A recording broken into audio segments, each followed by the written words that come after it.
يعني يا ترامب يا مدلدل هقعد افهم فيك كلمتي اني. كل شويه تقول لي تهجير الفلسطينيين تهجير الفلسطينيين. هل انت يا ابن الخسراني حد يقدر يطلعك من بيتك؟ يعني اقعد مع نفسك كده وعقلها. حد يقدر يطلعك من بيتك يقول لك روح اسكن في اي حته؟ روح اسكن في المكسيك، اسكن في سويسرا، اسكن في الدم اللي فار في الدين امك. ايه وضعك؟ انت مجنون ولا ايه بالظبط؟ ومين اللي هيفق لك ان التهجير في سيناء وفي الاردن؟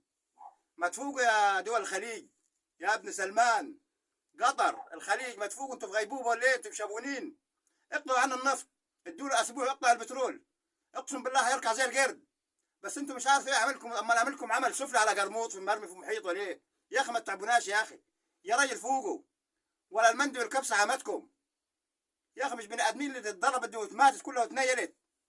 ده مر من هيروشيما يا راجل، عيب عليكم. وتقول لي ترامب؟ ده المفروض الواحد اول ما يروح لترامب يسلم عليه بشبشبه. يحرق ترامب واللي جاب ترامب. خش هتجيبك يا مدلدل. انا على ابو دي